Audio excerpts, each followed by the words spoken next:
Et parmi les projets annoncés, un village artisanal pour Bobo-Dioulasso, et cela pour valoriser le travail des artisans de SIA. L'infrastructure qui sera érigée à Bindougusso va coûter plus de 7,5 milliards de francs CFA.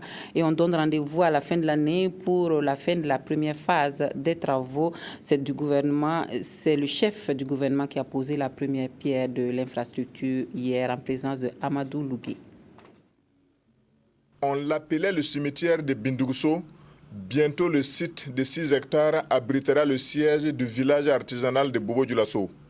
Résumé dans cette maquette, l'ouvrage comporte à terme des blocs d'ateliers pour les artisans, une boutique d'exposition-vente, une salle polyvalente, une infirmerie, un bâtiment administratif et bien d'autres commodités.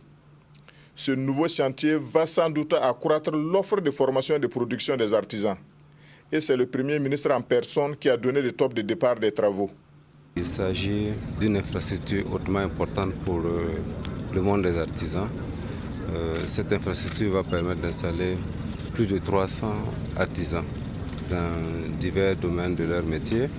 Et cela va générer beaucoup de revenus, améliorer les conditions de vie des artisans. Pour le monde des artisans, bénéficier d'un tel produit, je crois qu'ils seront vraiment satisfaits et ça fait une satisfaction pour le département par rapport à l'œuvre qui est réalisée. D'un coût total estimé à plus de 7,5 milliards de francs CFA, ce projet traduit l'excellente relation entre l'État burkinabé et la Chine-Taïwan. Le budget pour la première partie n'est pas tellement suffisant, mais ça nous permet de réaliser les premières infrastructures.